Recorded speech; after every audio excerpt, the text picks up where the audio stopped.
Recording in progress. All right. So, as a way of review here, and when last we met, we were looking at prepositions. And so this was the old chart that we were looking at right here. Greek prepositions and their relationships. And you may remember that but. But brace yourselves for those who need a visual. Here it comes. Isn't this great? There, I got to show you the arrow and my little question mark sign too. That I don't want to cheat you.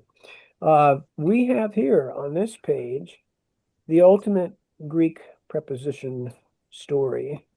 This is oh, Stephen could really tell the story better than I could, but since I'm the one telling it, it is about the mice and the cheese, and you can see the position of the mice against the cheese. It's kind of a cat and mouse thing. Notice the cat is hiding behind the cheese, but she is surrounding the cheese here. And I'm just going to start at the top here. We have Hooper above. We have this little dude. He's Epi. He's upon the cheese. This guy is going up the cheese because there seems to be part of a claw on his tail, so he better get up there quickly. This guy is not too smart. He's going down, but at least he seems to be veering away from the claw. Uh, and that is kata down, ana up, kata down. Here we have, Stephen, can you pronounce this beastie for us? Amphi. Did I hear umphy? So umphy, and umphy is on both sides of the cheese. And this was, of course, as I said last week, my favorite one because it sounds so much like in and it's almost Spanish. Here's auntie against the cheese. So we have amphi up here about the cheese, auntie against the cheese. At least that helps a little bit. Ek out of the cheese, ice into the cheese, hupo under the cheese, dia through the cheese. This guy's not too smart either, but he better hurry up and get through there or he's gonna be meat. And then we have Apo away from the cheese. This is the smartest one of the bunch right here. And then we have Para. He's not too bright. He's just sitting there besides the cheese. So there you have your very own graphic. And I did send this to email to all of you, including the text that we are looking at today. And I can't pronounce all of this, but it is the mouse and the cat and where he is in relationship to the block of, I should assume this is Swiss cheese. Not that I want to eat it, but that's the story. Last time we were together, we were looking at verse 19, and I think we pretty well got through it. I had forgotten that this is not just the temple, but the workers of the temple, the priests and the Levites, for the purpose of, I don't remember this one, him, and the little saying I have also forgotten, unless, of course, I look it up. But you know what, Stephen? I'm going to let you finish off this bottom layer for us so that they can get it from the person that knows this. Okay? The race is priest, Priests Kai and and Luitas. Levites, In order that in order that, or for the purpose of, might ask they might ask him, the subject, to Sue. Sue is you, Pith who you, at yeah, yeah, who, A. who you are.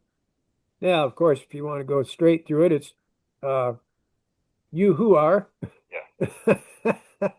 But who you are. The purpose is they want to know who John the Baptist is. And so this is all the conversation of John the Baptist and the people that have been sent from Jerusalem.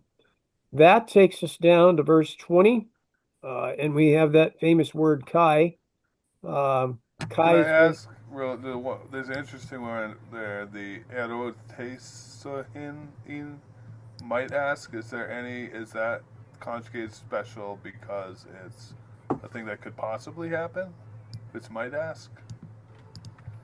you want to answer that, Stephen? I'm sitting Can Like you some. repeat that? Yeah, sometimes when there's something that could possibly happen, there's some languages have a little bit of different conjugation for that. And it was Yeah. like, So there's a couple different. They're called moods in Greek. Not like bad mood, good mood, but it has to do with the verb form. So indicative is just making a statement that this happened, this will happen. The subjunctive is when when it's in the realm of like what's possible, probable, desirable, or not desirable. And it's often, not always, but it's often closely connected with some other word. So in this case, hina is a purpose thing, like for the purpose of, in order that, and therefore the verb erotasosin is in the subjunctive. it is. Okay. Subjunctive. Yeah. It is. Subjunctive. Gotcha. Thank you. And is that indicated by the special conjugation rules? Yeah. So the subjunctives have their own forms, and the basic idea of without like going through the whole like chart. Yeah, please. For now, the basic idea is the subjunctive is like the indicative, but you'll take a vowel near the end and you'll make it long. So, like where in the indicative you would have an omicron, the subjunctive will have an omega. Or if you had a verb that in the indicative would have an epsilon right near the end, the subjunctive will have an eta. So you make it longer for the subjunctive. Thank you. That's very informative. Appreciate you. Yeah. All right. 20. We good? Everybody good? All right. So Kai, homologation, Kai, uk, Ernesato, Kai, homologation, hati, ego, uk, Amy, Christos. Let me start with this part right here. Kai, anybody want to fill in Kai for us?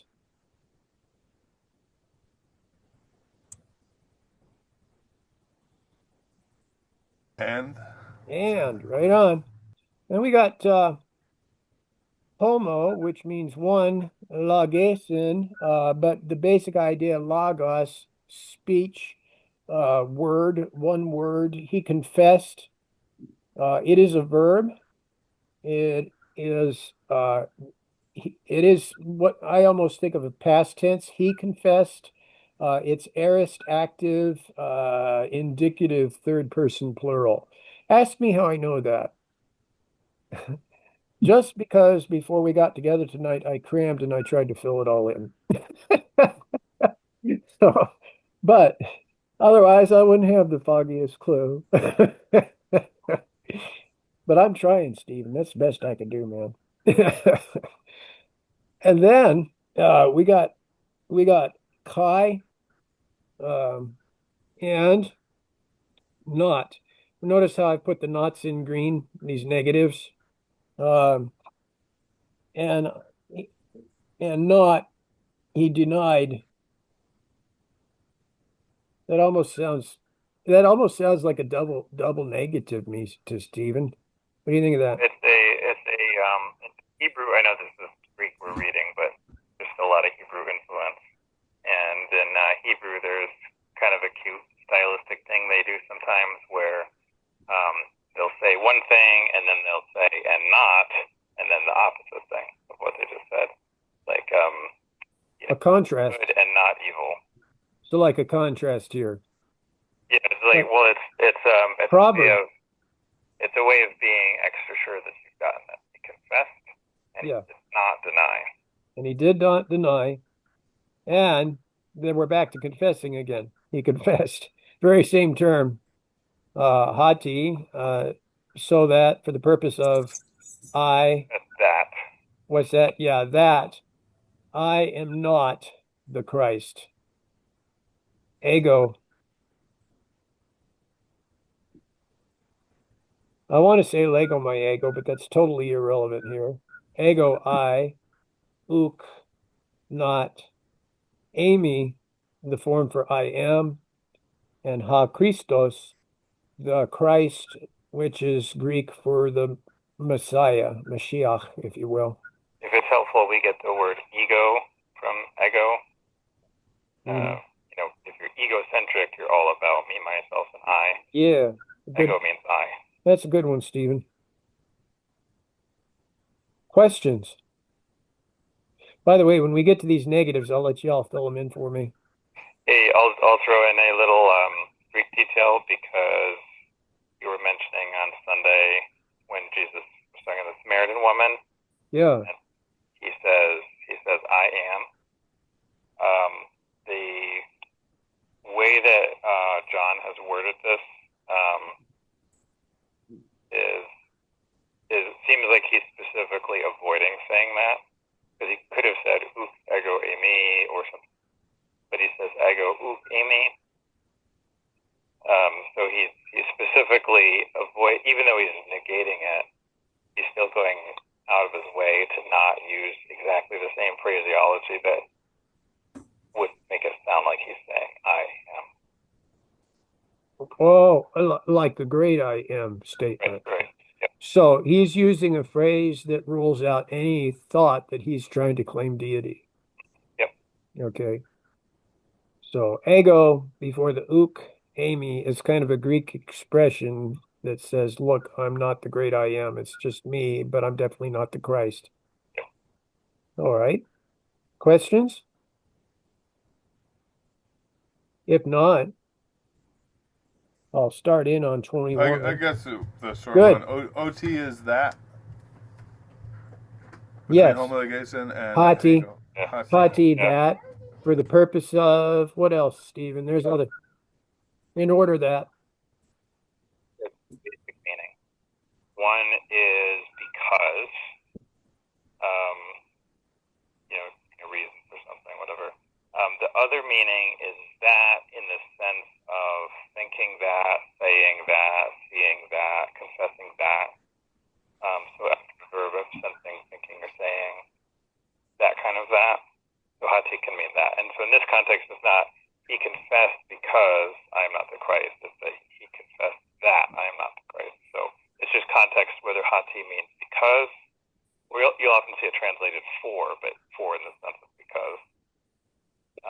So does it mean for/because, or does it mean that after a verb of something, thinking, or saying? You just go by context.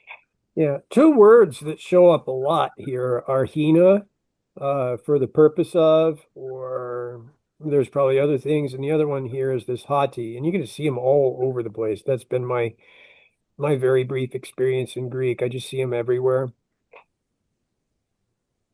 Okay, we good for 21? All opposed, raise your right hand. All right. Does somebody else want to try to pronounce this here, just to get some practice in? Anybody? My microphone's working. Go for it, Eddie. My microphone's working. Yeah, sounds good, Eddie. I can hear you. I don't know if I pronounce that Akai, and that means and. Uh-huh. I can't pronounce it. I'll give you that one. Erotasan? Erotasan. Rotasan. Uh-huh.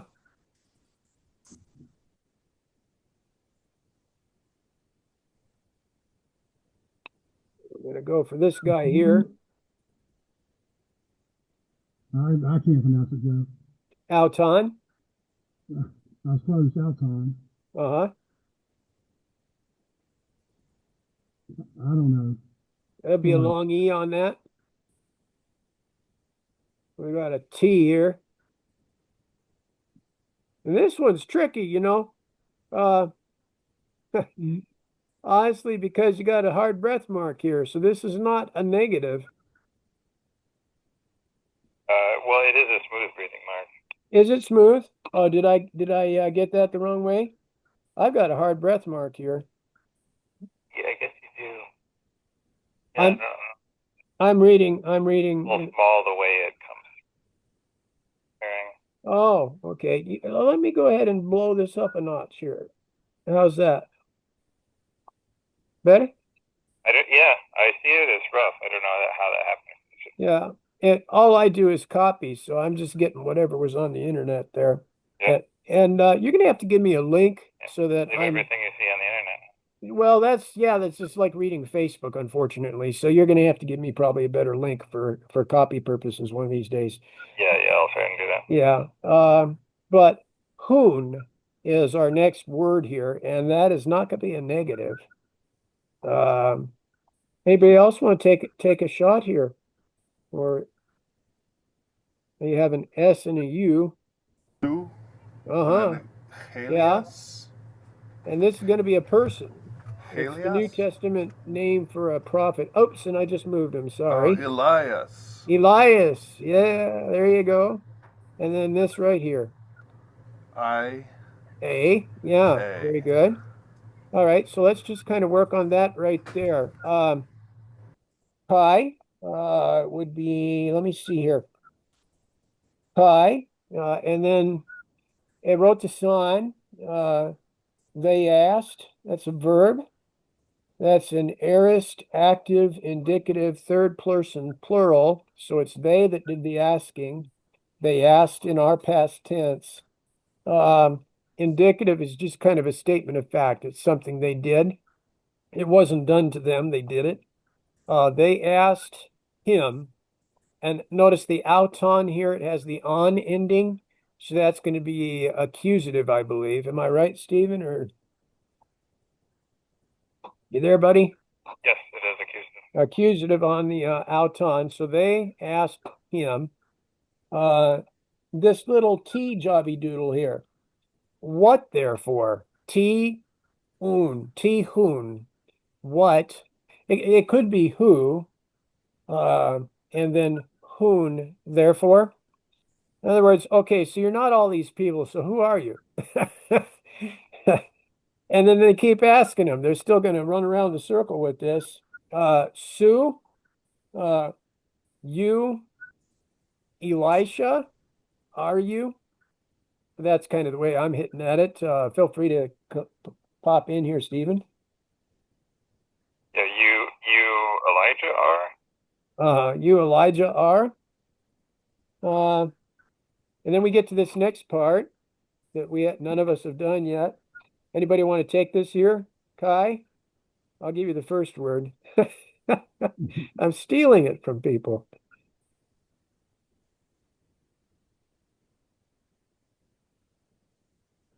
We got a Kai. We got this little beastie right here. It is a derivative of log. Legay. Legay. All right. What about this one? That's not. Yeah, you're right. And ook. And then this one? Amy. Yeah, Amy. Amy. Do you remember what that was from the previous verse? I am. Uh-huh. No. Yeah, I am. Yeah. Okay, so, and he said, not I am. How am I doing, Stephen? I feel like I butchered it. Yeah, that's the word for word. Yeah. Translated, I am not. Yeah, so he said, I am not. Oh, this is a good one. This is fun to sound out, guys. This is one of those things, once you get it, you're good. It's almost English. It's just got weird letters.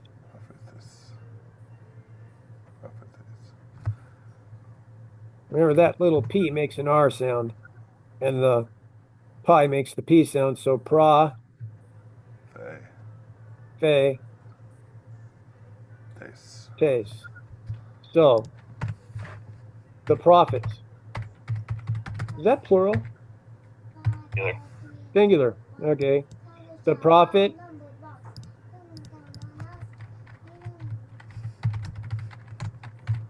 Are you? The prophet are you?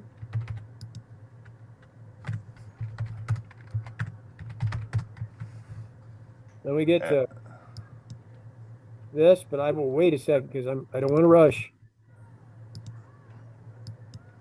How are we doing out there?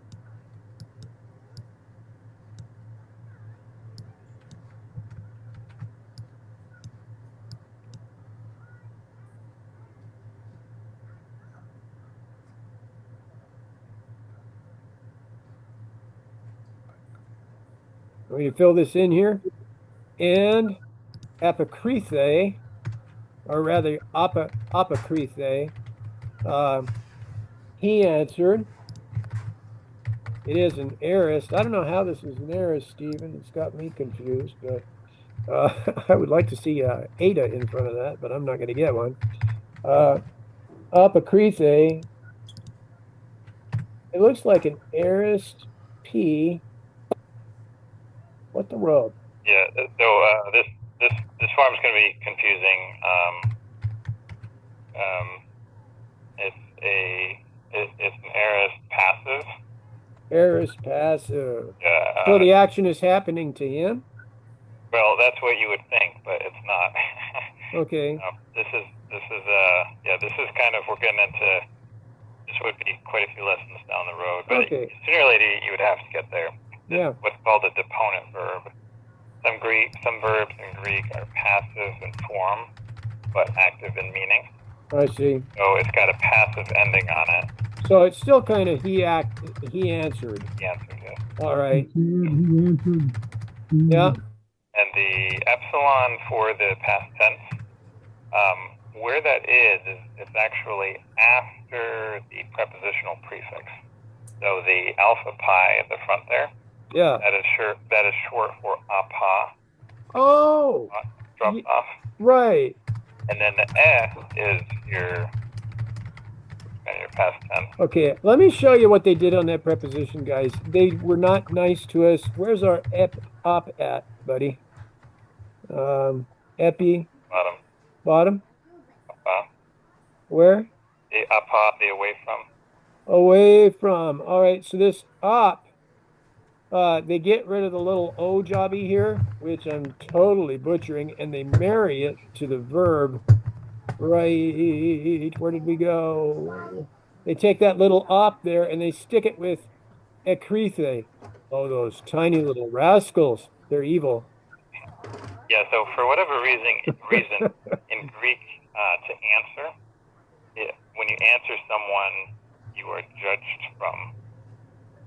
I don't really know why. It's kind of like in English, when you know something, you understand. What are you standing under? I don't know. But that's, Okay. that's so. It's almost like he under-answered. Yeah, you're under. Yeah, you away. Away answered. And you answered. Yeah. Why did he away answer? I don't know why, but he did. I think answered away sounds. That will be it. Yeah. Answered away. Hey guys, listen up. And then what do we got here? This is a dead giveaway. It's green. I've colored all my greens. Anything that has my green always means what? Not. Yeah. No. I am not. Nope. Oh, anyway. The no. If I don't know if maybe you guys already covered this. So no in Greek has three forms. We see two of them in this section. So the ook. if it's like just all by itself, no, then it's ooh, which is what we have in his answer. Are you the prophet? And he answered no. No. So just no as like a whole thing is ooh. Ooh. And if you're not doing something, not are something, something like that, and the next, then Sorry. it's going to be,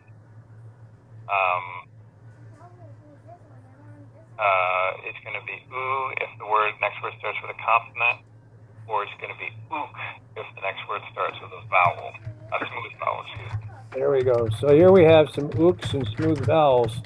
Ook irnatata, so smooth vowel comes next with ook. There's not oo irnatata, which would be a little hard to say. Oo irnatata. It might kind of run together, so you say ook. And then you're going to have something like that if you have a vowel in front of it. So I'll put a vowel. T. That's not Greek, but just to illustrate the point. You'd have this little jobby doodle, right? Now, if you have a word with a rough breathing mark that comes next, then you have the third form, which is with a letter C at the end. Yeah. So if it's something rough, then you say Yeah. it is not Yeah, and we're going to run into that too. And I got rid of my ook, unfortunately, so it controls E a time or two. Mom, do you want to try the trampoline? There we go. We're back. Now I'm going to bring that back down. So that's a good little Greek negative for you. About You see how much- the sentence, periods and semicolons. There's no way those exist in Greek, right? That's all added after. That's a good question for you, Sir Stephen of the Shire. colon is a question. So Sorry, I here you didn't go. catch that. He said the semicolon will be a question mark. Okay, and it means the same thing. In Greek, what we think of as a semicolon for them is a question mark. Their version of a semicolon is a period that's floating in the air. I don't see any here offhand, but We'll probably run into them though. So they do use punctuation like that. These sentences, this is like a replication of the original punctuation. These semicolons, the question mark looking symbol has just been converted to semicolons here. Yeah, that seems to be the case. I didn't know the bit about the semicolons. I don't know squat about Greek punctuation, but that's why I'm in second grade. yeah, period is the same, comma is the same. They don't. Their question mark looks like our semicolon, and their semicolon is like a period exactly floating up in the air. Okay. And do you, like, after that first oon there, that would have been a floating period in the original text? Well, actually, after the word ooh at the end of the verse. Not at the end, in the middle, the oon. After ti-oon. Oh. That one's a question. That would be a question mark. Okay. That was a question. Ti-oon. Who, what then? Okay. Erotation upon. They asked him, Ti-oon, what then? So it's a question. This is like one. Okay. Yeah, I think And same rule with capitalizing after punctuation. So in the original, the su next would have had a capital. Capitals are not very much used. Generally for names, you'll see capitals used. Although in what was copied here, I saw with Elias, it looks like it was not capitalized. Sometimes with the starts of new paragraphs, it'll be capitalized. But new sentences are not necessarily capitalized. you would think that Christos would have been in some scripts that would have been capitalized, you know? Yeah. So now, if you want to be super technical, which I always love to be super technical. Go for it. If you want to be super technical, the original text was in all capitals because lowercase hadn't been invented yet, and also no punctuation because that hadn't been invented yet. So the distinction between upper and lowercase, that did not come through.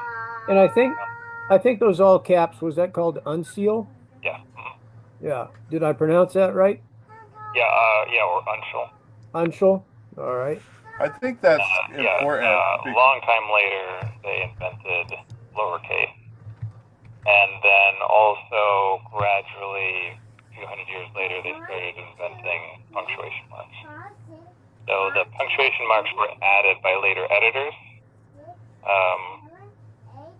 So, sometimes we might have reason to move them them around a little bit, although not usually. There's not usually much trouble in like, oh no, is this a question or is this a statement? It's usually pretty clear from that. I understand, but it sounds like if it does seem important, just if there is, just not to read a bunch of meaning into the punctuation, like the words themselves would always supersede any punctuation if there's ever a conflict. Yeah. Okay. All right. Thank you. So now, you guys want to move into 21 or 22? We good? All right. Apon. We've seen this un before. Auto. Tis a. We'll take just that phrase right there. Apon un auto. Anybody want to guess on the wording there? Even if it's rough wording. Apon. It's a form of something. That stands to reason somehow.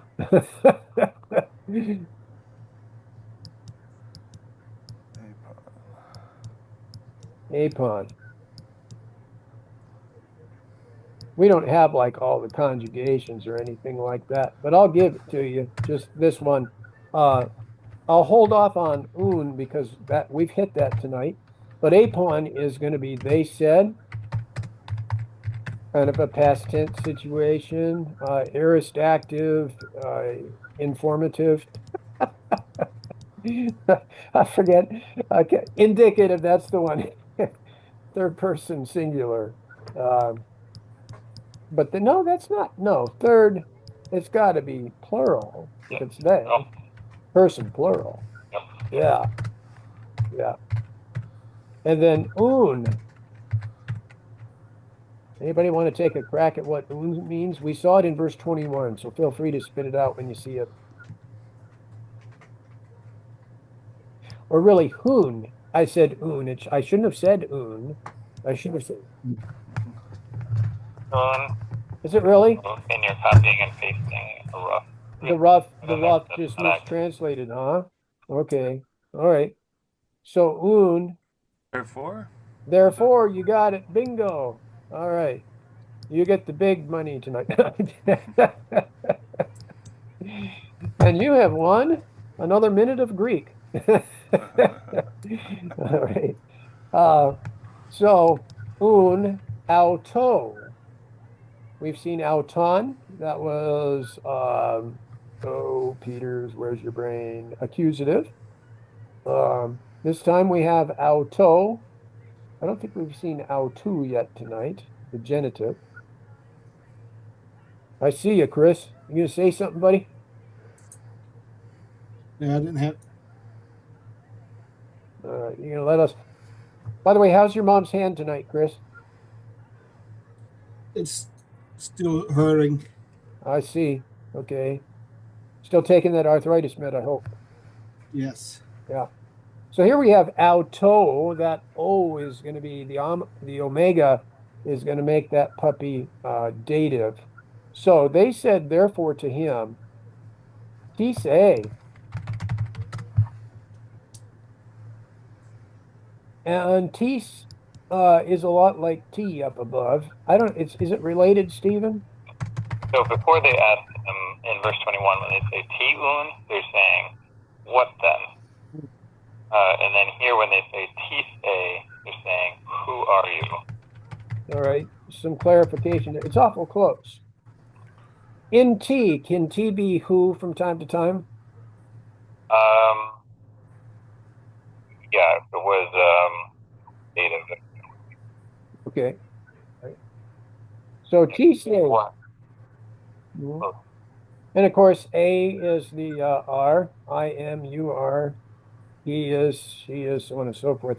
So who are you? And then we got the thing that looks like a semicolon, but it is not. It is a what? What's that punctuation mark? It's not a semicolon for us. It's a Oh, it would be a question mark. question mark. Yeah. So now this next one, Hina. Here's a word that shows up an awful lot. Hina.